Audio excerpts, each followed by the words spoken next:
Every now and then, we make promises to our loved ones, telling them how we can't possibly live without them. But let me ask you a question.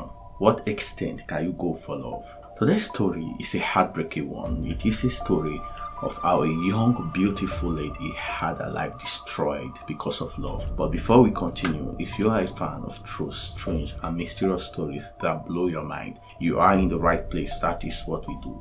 If that makes you happy, imagine the like button can transport you back in time to your favorite moments. Click it to set the course for an epic journey through nostalgia. Don't forget to subscribe to this channel and turn on notifications so you don't miss any of our videos.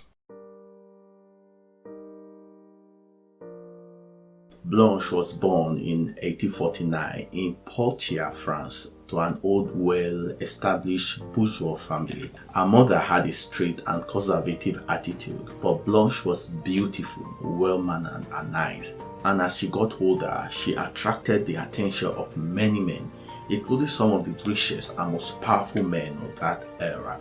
These men were eager to offer their hands in marriage, but she was very picky. Although she was from a well-established family, Blanche wasn't moved by money. She wanted true love. She wanted to be with someone who genuinely cared about her. So in 1874, a particular man ticked all Blanche's boxes.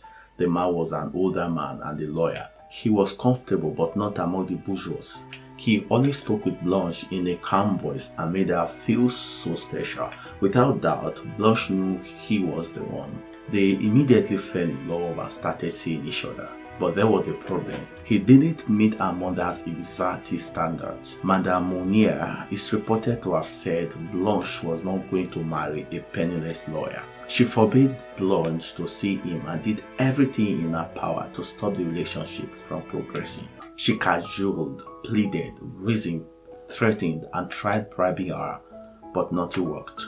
You see, Blanche Monnier was in love, and despite her mother's protestations, she continued to see her lover. This infuriated her mother so much that she decided not to discuss the matter with her daughter again. After a few days, Blanche disappeared and never to be seen again. Madame Monnier and her son, which is Blanche's brother, were heartbroken, distraught, and grieved at the loss of their loved one. In 1885, the lawyer whom Blanche was in love with died after waiting for his lover for 10 long years. People seem to have forgotten Blanche, as the police couldn't unravel the mystery behind her disappearance. In May 1901, something surprising happened. The parish attorney general received an anonymous letter stating, "Monsieur Attorney General, I have the honor to inform you of an exceptionally serious occurrence. I speak of a spinster who is locked up in Madame Monnier's house, half-starved and living on a portrait litter for the past 25 years. In a word, in her own filth." What people didn't know was that Blanche Monnier didn't disappear as her mother and brother claimed. They forced her into a tiny attic room when she was given a choice.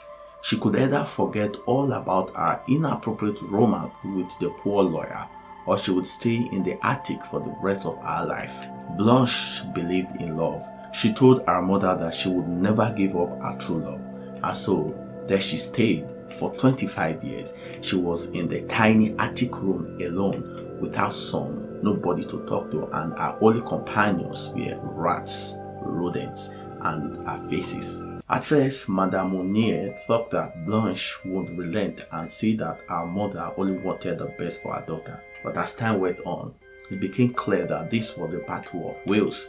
Neither woman was about to back down. Days turned into weeks, weeks turned into months, and before they knew it, years had passed. To explain her absence, Madame Monnier and Marcel, her brother, told friends and relatives that Blanche had simply disappeared. At first, the parish officials were reluctant to believe such outrageous claims. After all, Madame Monnier was a respected member of the noble class in Parisian society. Should they take such an outlandish story seriously? This was an aristocratic family, the letter was accusing. After a long thought, the police decided to investigate the matter. However, when they arrived at Madame Monnier's house, she would not allow them to enter. Officials broke down the door and gained access to the attic room. Here they found Blanche Monnier. or someone resembling Blanche, the once beautiful French socialite, was now skin and bones. Blanche weighed a mere 25 kg, which was about 55 lbs. She was lying on a straw mattress covered in her own excrement and moldy food. According to one of the police officers who were there, the unfortunate woman was lying completely naked on a rotting straw mattress. All around her was formed a sort of crust made from excrement, fragments of meat, vegetables, fish, and rotty bread. We also saw oyster shell and bugs running across her bed. The air was so unbreathable, the odor given off by the room was so rank that it was impossible for us to stay any longer to proceed with our investigation. Madame Monnier was interviewed by the police alongside her son, Marcel. Blanche, despite her torturous ordeal, appeared calm and was treated at a nearby hospital. Blanche's mother and her brother denied any wrongdoing, stating that Blanche chose to live in the attic that she could have left at any time. She was never a prisoner. But officials did not believe them. They were charged with unlawful imprisonment and sent to jail. In a final twist, Madame Monnier fell ill 50 days into her sentence and died. Marcel, a lawyer himself, appealed the charges and was cleared. As for Blanche Monnier, she never recovered from her 25 years ordeal. She was now 15, a husk of a woman with a severe mental trauma who had been denied her youth and the prime of her life. She had lost everything and could not cope with everyday society. During her time living in the attic room in her own filth, and perhaps not surprisingly, she had developed some disturbing habits, including croprophilia. Blanche lived out her life in a psychiatric hospital where she died in 1913. What do you think about this story? Kindly share your thoughts in the comment below. Thank you.